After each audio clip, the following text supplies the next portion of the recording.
ಚಾನಲ್ಗೆ ಪ್ರೀತಿಯ ಸ್ವಾಗತ. ನಾನಿವತ್ತು ತುಂಬ ಟೇಸ್ಟಿಯಾಗಿ ಖಾರ ಸ್ಪೈಸಿಯಾಗಿ ಒಂದು ರೆಸ್ಟೋರೆಂಟ್ ರೀತಿಯಲ್ಲಿ ಚಿಲ್ಲಿ ಚಿಕನ್ ಮಾಡಿದ್ದೆ. ಸೊ ನಿಮಗೆ ಶೇರ್ ಮಾಡೋಣ ಅಂತ ಹೇಳಿ ವಿಡಿಯೋ ಸ್ಟಾರ್ಟ್ ಮಾಡ್ತಾ ಇದ್ದೀನಿ. ಸೊ ನನ್ನ ಚಾನಲ್ಲು ಇನ್ನೂ ಯಾರು ಸಬ್ಸ್ಕ್ರೈಬ್ ಮಾಡ್ಕೊಂಡಿಲ್ಲ, ಪ್ಲೀಸ್ ಫ್ರೆಂಡ್ಸ್ ಸಬ್ಸ್ಕ್ರೈಬ್ ಮಾಡಿಕೊಂಡು ವಿಡಿಯೋಸ್ ನೋಡಿ. ತುಂಬ ಟೇಸ್ಟಿಯಾಗಿ ಬಂದಿತ್ತು. ಮಕ್ಕಳು ತುಂಬ ಇಷ್ಟಪಟ್ಟು ಸಹ ತಿಂತಾರೆ. ಸೊ ಮಕ್ಕಳೇ ಎಲ್ಲ ದೊಡ್ಡವರು ಸಹ ತುಂಬ ಇಷ್ಟಪಟ್ಟು ತಿನ್ಬೋದು ಅಂತಹ ರೆಸಿಪಿ ಇದು. ತುಂಬ ಕಡಿಮೆ ಸಮಯದಲ್ಲೂ ಆಗುತ್ತೆ. ಸೊ ಇನ್ಯಾಕೆ ತಡ, ವಿಡಿಯೋ ಸ್ಟಾರ್ಟ್ ಮಾಡೋಣ. ಹಾಗೆ ನನ್ನ ಚಾನಲ್ ಇನ್ನೂ ಯಾರು ಸಬ್ಸ್ಕ್ರೈಬ್ ಮಾಡ್ಕೊಂಡೆ ವಿಡಿಯೋಸ್ ನೋಡ್ತಾ ಇದ್ದೀರಾ, ಪ್ಲೀಸ್ ಫ್ರೆಂಡ್ಸ್ ಸಬ್ಸ್ಕ್ರೈಬ್ ಮಾಡಿಕೊಂಡು ವಿಡಿಯೋಸ್ ನೋಡಿ. ವಿಡಿಯೋಸ್ ಇಷ್ಟ ಆದರೆ ಲೈಕ್ ಮಾಡಿ, ಫ್ಯಾಮಿಲಿ ಫ್ರೆಂಡ್ಸ್ ಜೊತೆ ಶೇರ್ ಮಾಡಿ. ಸೊ ನೋಡಿ ವಿಡಿಯೋ ಸ್ಟಾರ್ಟ್ ಮಾಡೋಣ. ನಾನೀಗ 1/2 kg ಚಿಕನ್ ತೊಗೊಂಡಿದ್ದೀನಿ, ಅಂದರೆ ಬೌನ್ಲೆಸ್ಸು ತೊಗೊಂಡಿದ್ದೆ. ಅರಿಶಿನ ಮತ್ತು ಉಪ್ಪನ್ನು ಸೇರಿಸಿ ನೀಟಾಗಿ ವಾಶ್ ಮಾಡಿ ಇಟ್ಕೊಂಡಿದ್ದೆ. ಸ್ವಲ್ಪನೂ ನೀರು ಇಲ್ಲದೆ ಇರ್ತಿ, ನಾವು ಕಬಾಬ್ ಎಲ್ಲ ಮಾಡ್ತೀವಲ್ಲ, ಸೊ ಅದೇ ರೀತಿ ಇದನ್ನು ಸಹ ಕೋಟಿಂಗ್ಗೆ ನಾವು ತೊಗೋಬೇಕಾಗುತ್ತೆ. ಈಗ ಮ್ಯಾಗ್ನೇಟ್ ಮಾಡಲಿಕ್ಕೆ ಏನೇನು ಬೇಕು ಅಂತ ಹೇಳಿ ನೋಡ್ಕೊಳ್ಳೋಣ. ನಾನಿಲ್ಲಿ ಕಾರ್ನ್ಫ್ಲೋರು 1 ಸ್ಪೂನ್ ಕಾರ್ನ್ಫ್ಲೋರನ್ನು ತೊಗೊಂಡಿದ್ದೀನಿ. ನಾನು ಮಾಡ್ತಾ ಇರೋದು 1/2 kgಗೆ. ಸೊ ನೀವು ಕ್ವಾಂಟಿಟಿ ಇನ್ನೂ ಸ್ವಲ್ಪ ಜಾಸ್ತಿ ಮಾಡ್ತಿದ್ರೆ ಕ್ವಾಂಟಿಟಿ ಎಕ್ಸ್ಟ್ರಾ ನೀವು ತೊಗೊಳ್ಬೇಕಾಗುತ್ತೆ. ಚಿಲ್ಲಿ ಪೌಡರು ಸಹ 1/2 ಸ್ಪೂನ್ ತೊಗೊಂಡಿದ್ದೀನಿ, ಯಾಕಂದರೆ ಇದರಲ್ಲಿ ಪೆಪ್ಪರ್ ಬಳಸ್ತೀವಿ, ಸೊ ಹಾಗಾಗಿ ಖಾರ ಇರುತ್ತೆ.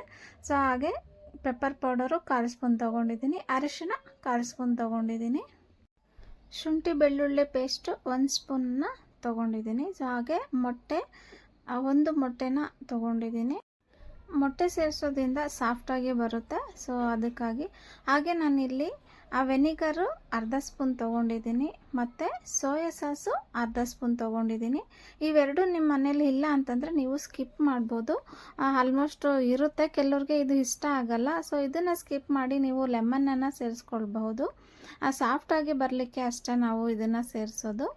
ಹೋಟೆಲ್ಸಲ್ಲೆಲ್ಲ ನಮಗೆ ಸಿಗುತ್ತೆ ನೋಡಿ, ತುಂಬ ಕ್ರಿಸ್ಪಿಯಾಗಿ ಇರುತ್ತೆ, ಸಾಫ್ಟಾಗೂ ಇರುತ್ತೆ, ಜ್ಯೂಸಿಯಾಗೂ ಇರುತ್ತೆ. ಸೊ ಅದಕ್ಕಾಗಿ ಅದೇ ರೀತಿ ನಾನು ಮಾಡ್ತಿರೋ ಅಂತಹದ್ದು. ಈಗ ರುಚಿಗೆ ತಕ್ಕಷ್ಟು ಉಪ್ಪನ್ನು ಸೇರಿಸ್ಕೊಳ್ಳೋಣ. ಆ ಉಪ್ಪನ್ನು ಅಷ್ಟೇ ಸ್ವಲ್ಪ ಎಣ್ಣೆ ಐಟಮ್ಸಲ್ಲಿ ಕರಿಬೇಕಾಗಿರುವಂತಹ ಪದಾರ್ಥಗಳಿಗೆ ಆ ಉಪ್ಪು ಯಾವಾಗಲೂ ಅಷ್ಟೇ ಕಡಿಮೆ ಯೂಸ್ ಮಾಡಿ. ಸೊ ಇದು ಒಂದು ಟಿಪ್ ಅನ್ಬೋದು.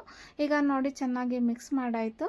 ಲಿಡ್ಡನ್ನು ಕ್ಲೋಸ್ ಮಾಡಿ ಈಗ ನೀವು 1 ಅವರು ಫ್ರಿಜ್ಜಲ್ಲಿ ಇಡಿ. ನಿಮಗೆ ಟೈಮ್ ಇಲ್ಲ ಅಂತಂದರೆ 1/2 ಅವರು 10 ಮಿನಿಟ್ಸ್ ಇಟ್ಟರೂ ಸಹ ಸರಿ ಹೋಗುತ್ತೆ. ನಿಮಗೆ ಫ್ರಿಜ್ ಬೇಡ ಅಂದರೆ ನಾರ್ಮಲಾಗಿ ಸಹ ಮಿಕ್ಸ್ ಮಾಡಿ ಇಡ್ಬೋದು. ಫ್ರಿಜ್ಜಲ್ಲಿ ಇಡೋದ್ರಿಂದ ಸಾಫ್ಟ್ನೆಸ್ ಅನ್ನೋದು ಚೆನ್ನಾಗಿ ಬರುತ್ತೆ. ಸೊ ಅದಕ್ಕಾಗಿ ನಾನಿಲ್ಲಿ ಫ್ರಿಜ್ಜಲ್ಲಿ 1/2 ಅವರು ರೆಸ್ಟ್ ಮಾಡಲಿಕ್ಕೆ ಬಿಟ್ಟಿದ್ದೆ. ಸೊ ನೋಡಿ ಈಗ 1/2 ಅವರ್ ಆಗಿದೆ, ಹೊರಗಡೆ ತೆಗಿತಾ ಇದ್ದೀನಿ.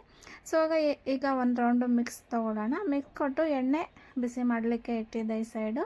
ಸೊ ಎಣ್ಣೆ ಸಹ ಬಿಸಿ ಆಗಿದೆ. ನಾನು ಸ್ವಲ್ಪ ಮಾಡಿರೋದ್ರಿಂದ ಎಣ್ಣೆ ಸ್ವಲ್ಪನೇ ತೊಗೊಂಡಿದ್ದೀನಿ. ಮತ್ತೇನಪ್ಪ ಅಂದರೆ ಇದು ಮುಂಚೆ ನಾನು 1 ಟೈಮ್ ಕಬಾಬ್ ಮಾಡಿದ್ದೆ, ಸೊ ಅದೇ ಆಯಿಲು ಇತ್ತು. ಸೊ ಹಾಗಾಗಿ ಅದರಲ್ಲೇ ಮಾಡ್ತಿದ್ದೀನಿ. ಸೊ ಔಟ್ಸೈಡು ಆದಷ್ಟು ಫುಡ್ಡು ಅವಾಯ್ಡ್ ಮಾಡಿ ಫ್ರೆಂಡ್ಸ್. ಮನೆಯಲ್ಲಿ ನಿಧಾನಕ್ಕೆ ಮಾಡಿಕೊಂಡು ತಿನ್ನಿ. ತುಂಬ ಹೆಲ್ತ್ಗೆ ಒಳ್ಳೆಯದು ಅಂತ ಹೇಳ್ತೇನೆ. ಈಗ ನೋಡಿ ಎಣ್ಣೆಯಲ್ಲಿ ನೀಟಾಗಿ ಎಲ್ಲ ಸೇರಿಸ್ಕೊಂಡೆ. 1 ರೌಂಡು ಮಿಕ್ಸ್ ಕೊಡೋಣ. ಈಗ ನಾವು ಕಬಾಬೆಲ್ಲ ಯಾವ ರೀತಿ ಕರಿತೀವೋ ಸೊ ಅದೇ ರೀತಿ ಇದನ್ನು ಸಹ ಎಣ್ಣೆಯಲ್ಲಿ ಕರ್ಕೊಳ್ಬೇಕಾಗುತ್ತೆ.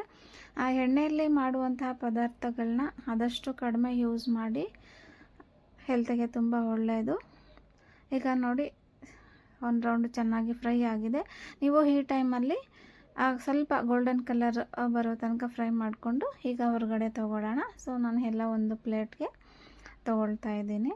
ಸೊ ನಿಧಾನಕ್ಕೆ ನೀವು ತೊಗೊಳ್ಳಿ. ಮೀಡಿಯಮ್ ಫ್ಲೇಮ್ ಇಟ್ಕೊಂಡೆ ನೀವು ಮಾಡ್ಕೊಳ್ಬೇಕಾಗುತ್ತೆ. ಇಲ್ಲ ಅಂತಂದರೆ ಐ ಫ್ಲೇಮ್ ಇಟ್ಬಿಟ್ರೆ ಮೇಲೆ ಎಲ್ಲ ಸ್ವಲ್ಪ ಬ್ಲಾಕ್ ಆಗಿಬಿಡುತ್ತೆ. ಸೊ ಒಳಗಡೆ ಸರಿಯಾಗಿ ಬೆಂದಿರಲ್ಲ ಅಲ್ವಾ. ಸೊ ಅದಕ್ಕೆ ಈಗ ಸ್ಮಾಲ್ ಒಗ್ಗರಣೆ ಒಂದು ಮಾಡ್ಕೊಳ್ಳೋಣ. ಇದಕ್ಕೆ ನಾನಿಲ್ಲಿ ಕಾರ್ನ್ಫ್ಲೋರು 1 ಸ್ಪೂನು ಕಾರ್ನ್ಫ್ಲೋರ್ ತೊಗೊಂಡಿದ್ದೀನಿ. ಹಾಗೆ ಕ್ಯಾಪ್ಸಿಕಮ್ಮು 1 ಕ್ಯಾಪ್ಸಿಕಮ್ ತೊಗೊಂಡಿದ್ದೀನಿ. ಈರುಳ್ಳಿ ಮೀಡಿಯಮ್ ಸೈಜಲ್ಲಿ ಈರುಳ್ಳಿನ ಕಟ್ ಮಾಡ್ಕೊಂಡಿದ್ದೀನಿ. ಹಾಗೆ ಚಿಲ್ಲಿ ನಾನು ಜಾಸ್ತಿ ಯೂಸ್ ಮಾಡಲ್ಲ, ಸೊ ಹಾಗಾಗಿ ಹಸಿಮೆಣಸಿನ್ಕಾಯಿ 1 ತೊಗೊಂಡಿದ್ದೀನಿ ಅಷ್ಟೇ. ಎಳ್ಳು ಮತ್ತು ಕೊತ್ತಂಬರಿ ಸೊಪ್ಪು, ಸ್ವಲ್ಪ ಕಾರ್ನ್ಫ್ಲೋರ್ಗೆ ನೀರನ್ನು ಸೇರಿಸ್ಕೊಂಡು ಸೈಡ್ಗೆ ಇಟ್ಕೊಂಡೆ. ಸೊ ಈಗ ನೋಡಿ ನಾನು ಆ್ಯಕ್ಚುಲಿ ಈ ರೀತಿ ಮಾಡೋ ಐಟಮ್ಸ್ ಎಲ್ಲ ಕಬ್ಬಿಣದ ಬಾಣಲೆಯಲ್ಲೇ ಮಾಡ್ತಿರ್ತೀನಿ. ನನ್ನ ಓಲ್ಡ್ ವೀಡಿಯೋಸು ನೀವು ನೋಡಿರ್ತೀರ. ಸ್ಪೈಸಸ್ ಎಲ್ಲ ಈ ರೀತಿ ಒಗ್ಗರಣೆ ಮಾಡೋದ್ರಿಂದ ತುಂಬ ಚೆನ್ನಾಗಿರುತ್ತೆ. ಹಾಗಾಗಿ ನಾನಿಲ್ಲಿ ಕರಿಬೇವು ಮತ್ತು ಕ್ಯಾಪ್ಸಿಕಮ್ಮು ಹಾಗೆ ಆನಿಯನ್ನು 3 ಸೇರಿಸ್ಕೊಂಡು 1 ರೌಂಡು ಮಿಕ್ಸ್ ಕೊಡೋಣ. 2 ಸ್ಪೂನ್ ಆಯಿಲನ್ನು ಸೇರಿಸ್ಕೊಂಡಿದ್ದೆ ಫಸ್ಟಿಗೆ. ಈ ಟೈಮಲ್ಲಿ ನೀವು ಆಯಿಲ್ ಜಾಸ್ತಿ ಸೇರಿಸ್ಕೊಳ್ಬೇಡಿ. ಏನಕ್ಕಂದರೆ ನಾವು ಆ್ಯಕ್ಚುಲಿ ಆಯಿಲು ಸೇರಿಸಿರ್ತೀವಲ್ವ, ಫಸ್ಟೇ ಆಯಿಲಲ್ಲಿ ಕರೆದಿರೋದ್ರಿಂದ ಆಯಿಲು ಜಾಸ್ತಿ ಸೇರಿಸೋದು ಬೇಡ. ಈಗ ನೋಡಿ ಚೆನ್ನಾಗಿ ಫ್ರೈ ಆಗಲಿ, ಬಟ್ ತುಂಬ ಫ್ರೈ ಆಗಲಿಕ್ಕೆ ಬಿಡಬೇಡಿ, ಸ್ವಲ್ಪ ಹಸಿ ರೀತಿ ಇರಬೇಕು, ಆಗಿದ್ದರೆ ಚೆನ್ನಾಗಿರುತ್ತೆ ತಿನ್ನಲಿಕ್ಕೆ. ನೀವು ರೋಡ್ ಸೈಡೆಲ್ಲ ನೋಡಿರ್ತೀರ, ತುಂಬ ಅಂದರೆ ತುಂಬ ಚೆನ್ನಾಗಿ ಕೊಡ್ತಾರೆ ನೋಡಿ. ಕಬ್ಬಿಣದ ಬಾಣಲೆಯಲ್ಲಿ ಎಗ್ ರೈಸು ಮತ್ತು ಕ್ಯಾಪ್ಸಿಕಮ್ ರೈಸು ಈ ರೀತಿ ಎಲ್ಲ ಮಾಡ್ತಾರೆ, ತುಂಬ ಟೇಸ್ಟಿಯಾಗಿರುತ್ತೆ. ಈಗ ನೋಡಿ ಕಾರ್ನ್ಫ್ಲೋರ್ ಮಿಕ್ಸ್ ಮಾಡ್ಕೊಂಡಿದೆ ನೋಡಿ, ಅದನ್ನು 1 ಸ್ಪೂನು ಮಿಕ್ಸ್ ಮಾಡ್ಕೊಂಡಿದ್ದೆ, ಅದನ್ನು ಈಗ ನಾನು ಸೇರಿಸ್ತಾ ಇದ್ದೀನಿ. ಚೆನ್ನಾಗಿ ಕುದಿಯೋಕ್ಕೆ ಸ್ಟಾರ್ಟ್ ಆಗಿದೆ.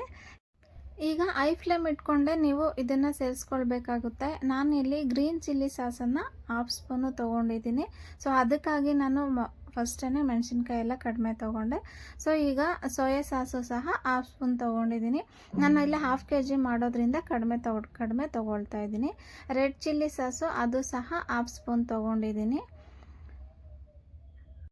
ನಿಮಗೀಗ ಆನ್ಲೈನಲ್ಲಿ ಬಜಾರಲ್ಲೆಲ್ಲ ಸಿಗುತ್ತೆ. ಸೊ ಸಾಸಸ್ಸು ಮಿನಿಮಮ್ ನೀವು ಸಣ್ಣ ಬಾಟಲ್ಸ್ ತೊಗೊಬಂದು ಇಟ್ಕೊಂಡು ಸಹ ಮನೆಯಲ್ಲಿ ಮಕ್ಕಳಿರೋ ಮನೆಯಲ್ಲಿ ಯೂಸ್ ಆಗ್ತಾ ಇರುತ್ತೆ. ಸೊ ಈಗ ನಾನು ಟೊಮೆಟೊ ಕೆಚಪ್ಪು ಅದನ್ನು ಸಹ ತೊಗೊಂಡಿದ್ದೀನಿ. ಟೊಮೆಟೊ ಕೆಚಪ್ ಇಲ್ಲ ಟೊಮೆಟೊ ಸಾಸ್ ಬರುತ್ತೆ ನೋಡಿ, ಅದನ್ನು ಸಹ ನಾನಿಲ್ಲಿ 1 ಸ್ಪೂನ್ ತೊಗೊಂಡಿದ್ದೆ, ಅದು ಸ್ವಲ್ಪ ಮಕ್ಕಳಿಗೆ ಇಷ್ಟ ಅಂತ ಹೇಳಿ. ಸೊ ನೀವು ಅಷ್ಟೇ ಕ್ವಾಂಟಿಟಿ ಮತ್ತು ನಿಮ್ಮ ಮನೆಯಲ್ಲಿ ನಿಮಗೆ ಯಾವುದು ಎಷ್ಟು ಇಷ್ಟಪಡ್ತಾರೆ ಅಷ್ಟನ್ನು ನೋಡಿಕೊಂಡು ನೀವು ತೊಗೊಳ್ಳಿ. ಈಗ ನಾವು ಹೈ ಫ್ಲೇಮ್ ಇಟ್ಕೊಂಡು ಚೆನ್ನಾಗಿ ಫ್ರೈ ಮಾಡ್ಕೊಳ್ಬೇಕಾಗುತ್ತೆ. ಇದು ಹೈ ಫ್ಲೇಮ್ ಇಲ್ಲ ಅಂತಂದರೆ ಅಷ್ಟು ಚೆನ್ನಾಗಿ ಅನಿಸಲ್ಲ. ಸೊ ಯಾವಾಗಲೂ ಅಷ್ಟೇ ನಾವು ಫಾಸ್ಟ್ ಫುಡ್ ಮಾಡಬೇಕಾದ್ರೆ ಹೈ ಫ್ಲೇಮ್ ಇಟ್ಕೊಂಡೇ ನಾವು ಮಾಡಬೇಕಾಗುತ್ತೆ. ಈಗ ನೋಡಿ 1-2 ನಿಮಿಷ ನೀವು ಕುಕ್ ಮಾಡಿದರೆ ಸಾಕು, ಇದು ಸಾಸಸ್ ಎಲ್ಲ ಮೆಲ್ಟ್ ಆಗುತ್ತೆ. ಈಗ ನಾನು ಎಣ್ಣೆಯಲ್ಲಿ ಕರೆದಿರುವಂತಹ ಚಿಕನನ್ನು ಸೇರಿಸ್ಕೊಳ್ತಾ ಇದ್ದೀನಿ. ಹೈ ಫ್ಲೇಮ್ ಇಟ್ಕೊಂಡೇ ಮಾಡ್ಕೊಳ್ಳಿ ಫ್ರೆಂಡ್ಸ್, ಮತ್ತೆ ಹೇಳ್ತಾ ಇದ್ದೀನಿ. ಸೊ ನಿಮಗೆ ಈ ರೀತಿ ಜ್ಯೂಸಿಯಾಗಿ ಬೇಕು ಅಂತಂದರೆ ನೀವು ಜ್ಯೂಸಿಯಾಗಿ ಮಾಡ್ಕೊಳ್ಬೋದು. ಬೇಡ ನಮಗೆ ಜ್ಯೂಸಿಯಾಗಿ ಅಂತ ಹೇಳಿದರೆ ನೀವು ಅದನ್ನು ಇನ್ನು ಸ್ವಲ್ಪ ಸ್ಕಿಪ್ ಮಾಡ್ಬೋದು. ಈಗ ನಾನು ಅದಕ್ಕೆ ಪೆಪ್ಪರ್ ಪೌಡರನ್ನು 1/4 ಸ್ಪೂನ್ ಸೇರಿಸ್ತಾ ಇದ್ದೀನಿ. ಆಗ್ಲೂ 1/4 ಸ್ಪೂನ್ ಸೇರಿಸಿದೆ, ಮತ್ತು ಈಗ 1/4 ಸ್ಪೂನ್ ಅನ್ನೋದನ್ನು ಸೇರಿಸ್ತಾ ಇದ್ದೀನಿ. ಸೊ ಒಂದು ರೌಂಡು ಮಿಕ್ಸ್ ಕೊಡೋಣ. ಹೈ ಫ್ಲೇಮ್ ಇಟ್ಕೊಂಡೇ ಮಾಡ್ಕೊಳ್ಳಿ. ಸೊ ನಿಮಗೆ ಯಾರಿಗೆ ಇಷ್ಟ ಆಯಿತು ನಾನು ಮಾಡಿರುವಂತಹ ಚಿಲ್ಲಿ ಚಿಕನ್, ಪ್ಲೀಸ್ ಕಾಮೆಂಟ್ ಮಾಡಿ ತಿಳಿಸಿ. ಸೇಮ್ ರೆಸ್ಟೋರೆಂಟಲ್ಲಿ ನಾವು ಯಾವ ರೀತಿ ತಿಂತೀವೋ ಅದೇ ರೀತಿ ಟೇಸ್ಟ್ ಬಂದಿತ್ತು. ಖಂಡಿತ ನೀವು ಟ್ರೈ ಮಾಡ್ತೀರಾ ಅಂತ ತಿಳ್ಕೊಂಡಿದ್ದೀನಿ. ರಿಯಲಿ ತುಂಬ ಅಂದರೆ ತುಂಬ ಕ್ರಿಸ್ಪಿಯಾಗಿ ಸಾಫ್ಟಾಗಿ ಬಂದಿತ್ತು. ಈಗ ನಾನು ಲಾಸ್ಟಲ್ಲಿ ಕೊತ್ತಂಬರಿ ಸೊಪ್ಪನ್ನು ಸೇರಿಸಿ ಈಗ ಸ್ಟವನ್ನು ಆಫ್ ಮಾಡಿಕೊಂಡು ಬಿಳಿ ಎಳ್ಳು ಬರುತ್ತಲ್ವ ಅದನ್ನು ಕ್ರಷ್ ಮಾಡಿಕೊಂಡು 1 ಸ್ಪೂನನ್ನು ಸೇರಿಸ್ಕೊಂಡ್ರೆ ತುಂಬ ಟೇಸ್ಟಿಯಾಗಿರುತ್ತೆ. ಸೊ ರುಚಿಕರವಾದಂತಹ ಚಿಲ್ಲಿ ಚಿಕನ್ ರೆಡಿ ಆಯಿತು. Thank you so much for watching video. Next ವಿಡಿಯೋದಲ್ಲಿ ಮತ್ತೆ ಒಂದು ಹೊಸ ರೆಸಿಪಿಯೊಂದಿಗೆ ಬರ್ತೇನೆ. ಬಾಯ್.